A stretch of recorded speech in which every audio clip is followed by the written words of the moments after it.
Médiasphère. Médiasphère.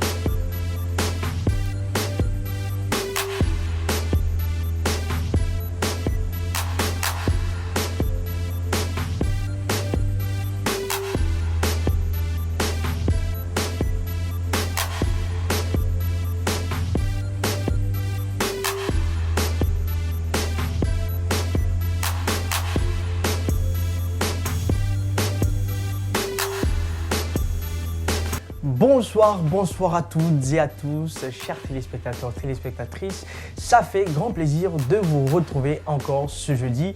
C'est votre émission Médiasphère. Médiasphère que vous retrouvez toutes les semaines avec plusieurs rubriques. Ici, on parle reportage, on parle semaine médiatique, on parle même des infos du côté de l'Europe là-bas. Et oui, il y a aussi, on zappe, cette rubrique que vous aimez bien. L'équipe d'Alpha Amadou Djoul Diallo est prête pour faire ensemble avec vous le tour de toute la sphère médiatique. Installez-vous confortablement. C'est parti avec Médiasphère. Médiasphère. Médiasphère. Comme toujours, oui, nous allons partir avec notre élément de reportage du jour, derrière lequel d'ailleurs nous recevrons notre invité qui nous parlera de fond en comble de ce sujet. On parle de la seule radio institutionnelle qui est en panne depuis, tenez-vous bien, près d'une année. La radio parlementaire, puisqu'il s'agit d'elle, est dépourvue de son émetteur. L'administration d'alors n'a pas daigné jusque-là la réhabiliter. Pourtant, elle fait des gros financements dans la rénovation de certains bureaux de l'Assemblée nationale. C'est un énorme problème. Aujourd'hui, l'administration parlementaire tend donc la main aux nouvelles autorités pour le redémarrage des activités au niveau de la radio avant la mise en place du Conseil national donc de transition. C'est un grand format que vous allez suivre et il nous est proposé par mon maître Mamoudou Bouléré Diallo et le grand Yacouba Traoré. Médiasphère. Médiasphère. Une salle de rédaction désertée par les journalistes, un studio technique en souffrance, une salle d'attente en état de dégradation. Le studio principal méconnaissable, bref, la radio parlementaire est malade. Selon les premiers diagnostics, le mal vient d'ici. Ce trou était la place de l'émetteur, mais il est gâté. Alors, on a payé maintenant un émetteur de 2000 watts. C'est les 2000 watts là qui fonctionnaient. Jusqu'à plus de 6 mois maintenant, il est arrêté. Il a eu une panne. Bon, la panne là, on n'a pas pu trouver de solution. La pièce coûtait plus cher qu'un nouveau émetteur. Alors, on a décidé alors de changer. Il vaut mieux payer un nouveau émetteur. Bon, jusqu'à présent, on est sur ça. Bon, les dirigeants, je crois, il y a eu des problèmes financiers. On n'a pas pu payer l'émetteur. Donc, jusqu'à présent, la radio parlementaire est muette. Muette, mais aussi à l'agonie. À voir ces images, tout est à reprendre si la 107.5 doit se remettre de son coma de près d'un an. Nous espérons qu'avec les nouvelles autorités, ils vont nous aider à trouver un émetteur dans l'immédiat. Parce que quand la radio, le CNT va être bientôt installé, la radio parlementaire ne parle pas. Elle ne parle pas, pourtant elle le devrait. Selon ce technicien, l'obtention de l'acte de naissance de cette radio n'a pas été facile. Ce n'était pas prévu un studio de radio normal. C'était prévu pour enregistrer tout ce qui se passe à l'hémicycle, enregistrer et rediffuser au niveau soit des radios privées ou bien de la RTG. Mais au fil du temps, on a dit, pourquoi ça? Il vaut mieux avoir notre propre émetteur pour rediffuser, donner une fréquence à travers laquelle la radio va émettre. Bon, c'est ce que les dirigeants, en ce moment, honorable Kori Kondiano, celui qui était là à ce moment, celui qui a fait toutes les démarches avec le secrétaire général Berete et les questeurs Bernard Keta, et ils ont payé l'émetteur et l'émetteur a été monté. La direction générale a régulièrement remonté les problèmes de cette radio au secrétariat général de l'Assemblée nationale. Le patron de l'administration parlementaire, lui aussi, tend la main au président de l'institution d'alors. En lieu et place de la réhabilitation, le président Amadou Damaro Camara avait proposé d'autres alternatives. C'est une solution de rechange qui a été proposée plus tôt par les autorités parce qu'il n'y avait pas de liquidité à ce moment. Ils ont suggéré que d'autres radios puissent relayer éventuellement les émissions plus importantes de la radio parlementaire, ou en tout cas que nous procédions à des réparations de cet émetteur de façon un peu en allant chercher des pièces de rechange. Je ne sais pas si c'était vraiment une solution envisageable pour aller vraiment vers la performance. Donc, bref, on est resté entre ces deux solutions proposées alternativement. Et puis, cette situation nouvelle est survenue. Tout l'espoir est maintenant porté vers le président de la transition pour faire revivre la voix du parlementaire. Nous avons tout le dossier sous la main. Nous insistons absolument sur la nécessité de réhabiliter cette radio compte tenu de l'importance des émissions qu'elle réalise pour le bonheur des populations. Elle rend compte, en fait, de l'activité parlementaire. Il serait bien que les nouvelles autorités prennent ce dossier en main pour réhabiliter cette radio en prélude à la venue du Conseil national de transition qui va faire office d'Assemblée nationale, en tout cas de législateur. Et les travaux devront être retransmis pour le bonheur des populations qui ont le droit aussi de participer à ce débat, à l'ensemble des débats concernant la refondation de l'État, tel que cela a été initié par les nouvelles autorités.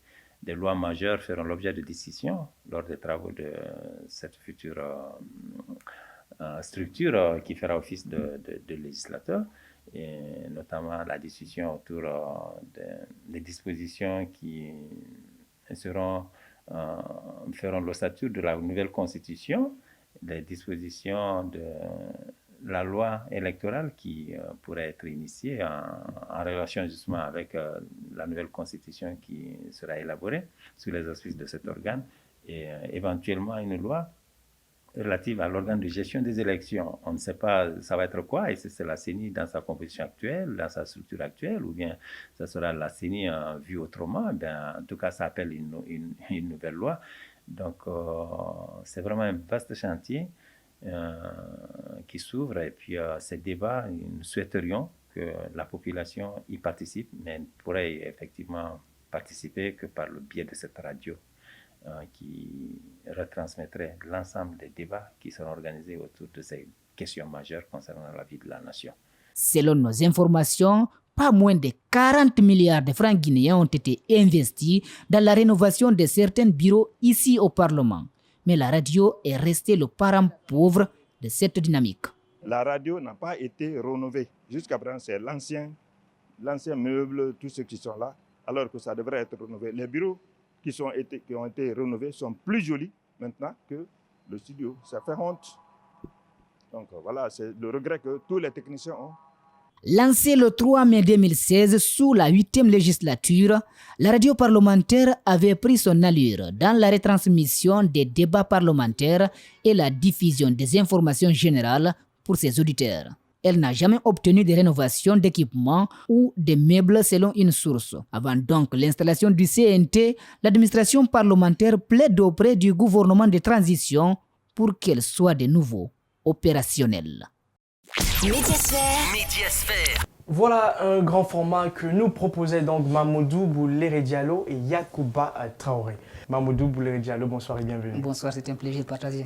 Comme je vous le disais, c'est mon maître. Voilà, c'est mon maître. Alors aujourd'hui, on s'intéresse à cette radio parlementaire. Mais qu'est-ce qui se passe depuis 2016? C'est une radio qui est Oui, elle a été inaugurée le 3 mai 2016, oui, justement. Et depuis près d'un an, il n'y a pas d'activité à cause d'un émetteur. Et quand on parle de radio, s'il n'y a pas d'émetteur, D'un émetteur qui coûte environ 80 millions.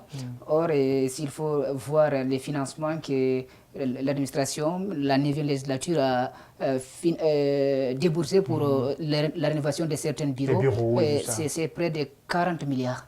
selon nos informations. Seul le bureau de Damaro a coûté plus de 3 milliards. Juste, Un seul bureau. Mais c'est juste pour la rénovation. Juste pour la rénovation. La radio, c'est comme si c'est comme si ce n'était pas son souci. Je me suis intéressé à savoir pourquoi.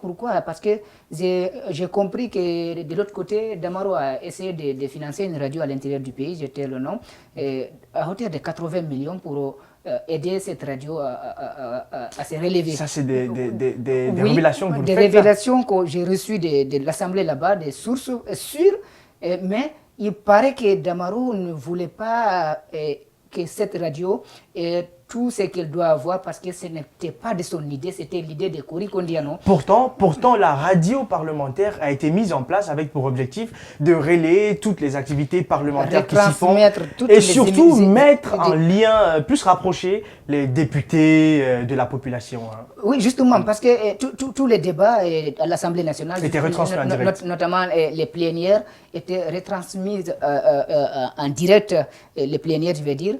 Par cette radio, si vous êtes, même les journalistes qui ne pouvaient pas se déplacer parce que tout le monde s'intéresse, pouvaient enregistrer à partir de la radio et puis faire passer des informations. Cette radio, je vous dis que, comme son nom l'indique, c'est une radio de peuple. C'est la radio parlementaire dont le studio porte le nom de honorable Sefla Diallo. C'est une radio qui faisait sa particularité, mis à part ces informations parlementaires, donc institutionnelles, cette radio couvrait encore des activités, des informations générales. Merci beaucoup, mon cher Mamoudou Bouléré Diallo, mon cher maître, voilà, dans le métier. Voilà, en tout cas, c'est un sujet assez triste, on en rit, mais on espère qu'une solution sera très vite trouvée. En tout cas, on va poursuivre l'affaire et on reviendra quand ce sera fait dans cette même émission Médiasphère pour en parler. Merci, maître, et au revoir. Merci à Yacouba Traoré aussi. Médiasphère. C'était donc Mamoudou Bouléré Diallo que nous avions sur ce plateau pour les détails par rapport à cette radio parlementaire. On espère que le message est tombé donc dans de bonnes oreilles. Chers toutes et tous, on poursuit toujours dans votre émission Médiasphère, cette fois-ci avec la semaine médiatique de Malik Sangiana Camara. Hein, comme toutes les semaines, on va écouter et voir ce qu'il nous dit. Le pouvoir a changé les conditions de vie et de travail du Guinéen. Il doit aussi manger. Depuis donc l'avènement du CNRD, l'on a l'impression que les travailleurs du privé étaient dans une sorte d'exploitation. Ce n'est pas moi, c'est Malik qui le dit. Plus de questions, voilà. Et puis la CEDEAO, il le mentionne, se préoccupe de la transition en Guinée. On va partir donc avec les analyses des acteurs sur ce sujet et c'est justement dans cette semaine médiatique que nous propose Malik Sangiana Camara. Médiasphère. Travailler dur et souffrir comme pas possible. En Guinée, le code du travail est foulé au sol au profit des employeurs. Je me demande si vraiment l'inspecteur général du travail est conscient de cette réalité. Ben, il le sait. Depuis le changement de pouvoir, ces travailleurs qui n'ont pas où se plaindre ont pris leur destin en main sous l'ère Doumbouya. Plus d'une cinquantaine de travailleurs de la société GP de Ciment-Guinée ont manifesté ce lundi face à l'injustice dont ils seraient victimes. Ensemble, on dit à bas la sous-traitance! À bas la sous-traitance! Vive la liberté! Vive la liberté! À bas la sous-traitance, oui, mais aussi à bas l'exploitation et la surexploitation et au cadre corrompu de notre pays. Manger qu'on nous donne, c'est des manger pourris. Ils ne font rien pour nous. Ils ne font qu'exploiter la jeunesse. Tous ceux qui sont là, ils sont tous exploités, marginalisés. Vous comprenez le message là? Eh bien, ils n'ont même pas de contrat de travail.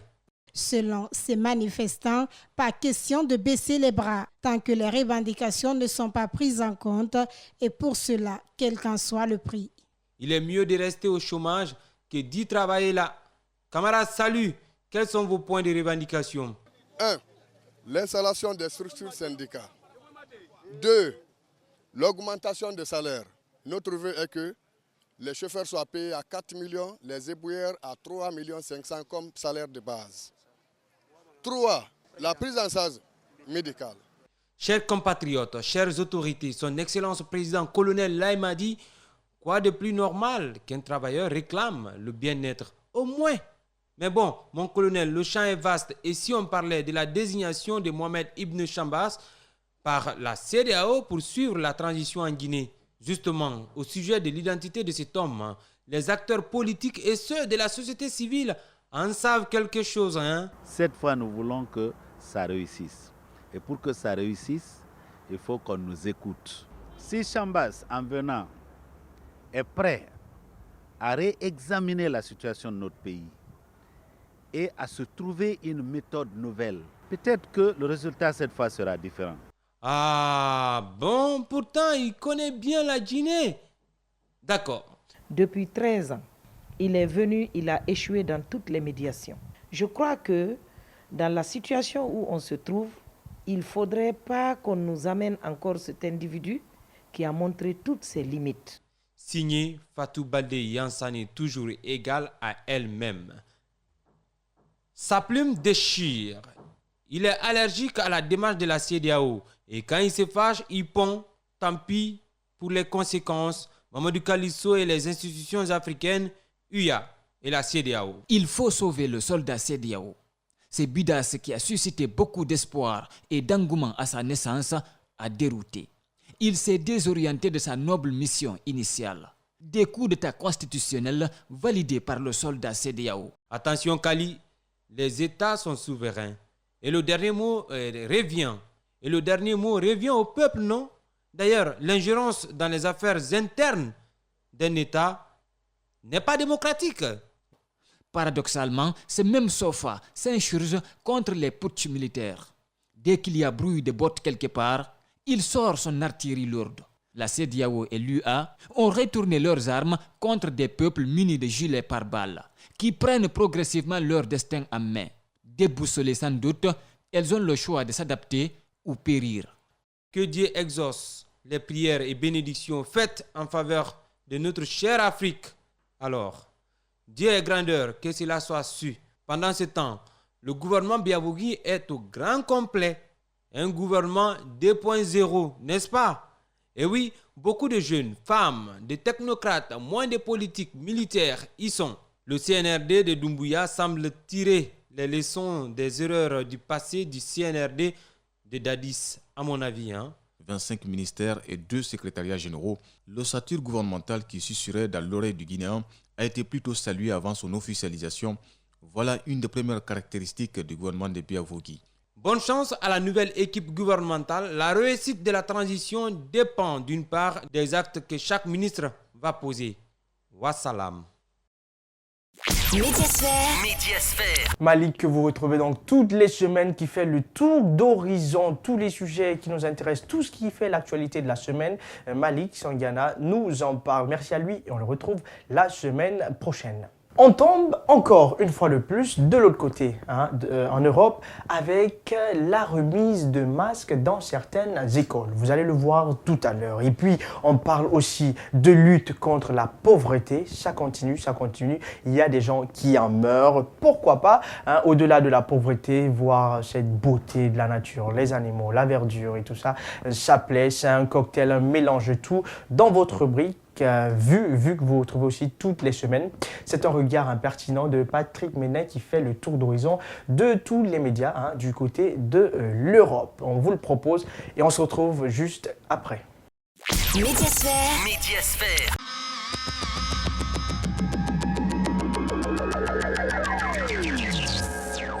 Si vous aussi vous rêvez d'aller faire un tour dans l'espace, sachez que 100 tickets ont déjà été vendus pour un premier vol commercial qui est prévu fin 2022. C'est notre chiffre du jour.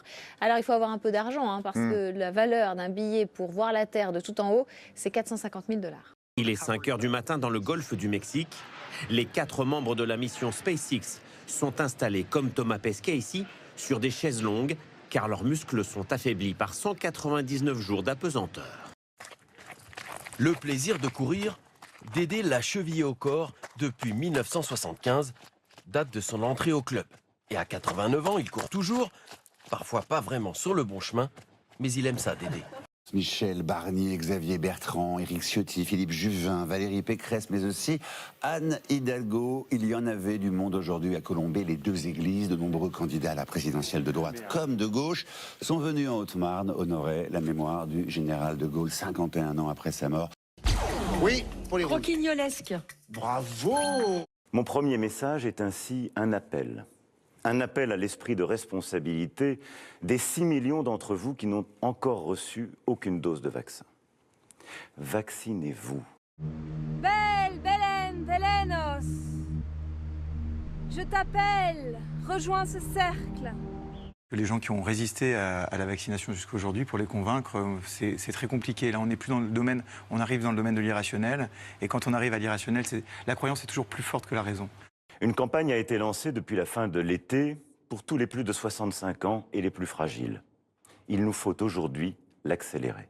Là, il faut battre le fer quand il est chaud. Ce soir, je vais faire une soirée des problèmes et je vais tout casser. À partir du 15 décembre, il vous faudra justifier d'un rappel pour prolonger la validité de votre passe sanitaire. Voyons ce que nous réserve l'avenir, mais j'ai l'impression que ça va être terrible. Pôle emploi passera en revue les centaines de milliers d'offres d'emploi disponibles sans réponse dès les prochaines semaines. Les demandeurs d'emploi qui ne démontreront pas une recherche active verront leurs allocations suspendues. 25% des cadres qui reconnaissent avoir eu des relations intimes pendant leurs horaires de travail à la maison. Donc ça, c'est un massage bûcheron. Ah non, ça fait mal, c'est quoi? C'est un massage canadien. J'aime pas du tout. Mais attends, laisse faire. J'ai peur. J'ai aucune fille qui me fait fantasmer. Mais non. Ça s'appelle gay. Mais...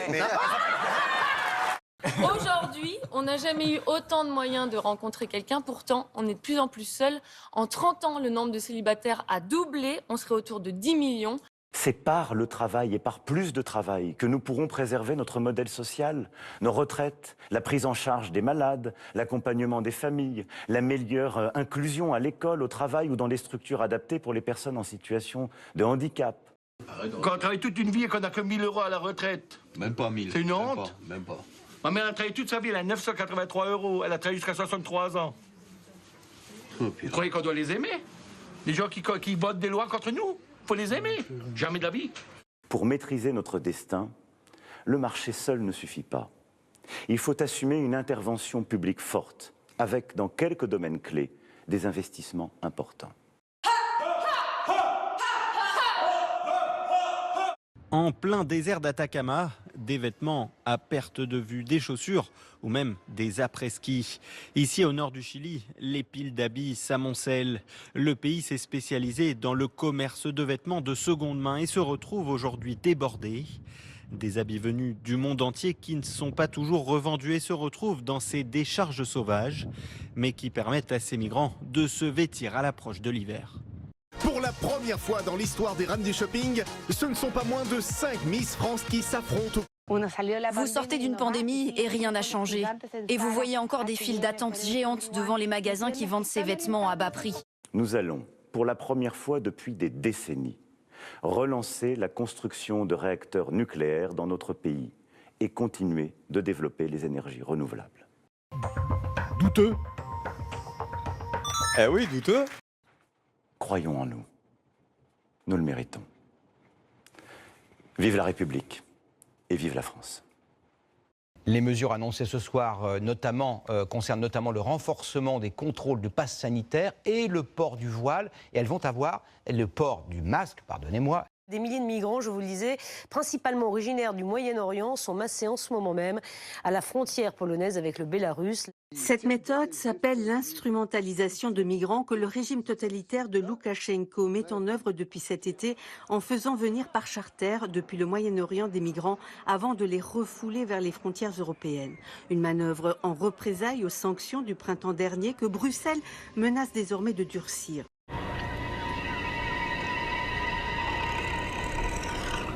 Théora, si j'ai besoin de vous parler, c'est parce que nous avons appris et nous avons eu la confirmation qu'à plusieurs reprises, vous avez demandé à des pêcheurs qui passaient au large de la nourriture. Et que plusieurs fois, on vous a apporté à manger. Est-ce que vous regrettez amèrement ce qui s'est passé ?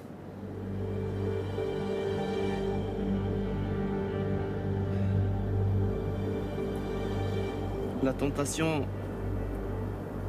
a été trop forte. La tentation a été trop forte.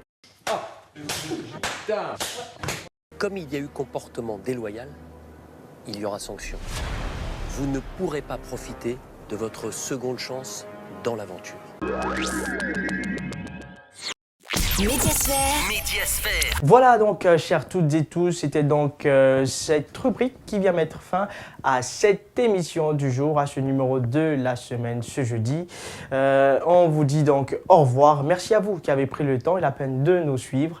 Eux, ils étaient là avec nous et ont permis à ce que vous puissiez nous suivre, mon cher Alceni, l'autre Aboubakar Din, et puis il y avait aussi Alassane Barry qui était pour vous au son. Merci à toute l'équipe de réalisation qui a été aujourd'hui pilotée par mon cher Condé Saïkouba, le tout coordonné par Alpha Amadou Djoulde Diallo. Prenez soin de vous, où que vous soyez.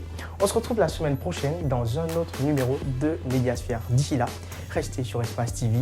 Nos programmes sont et demeurent les meilleurs. Médiasphère.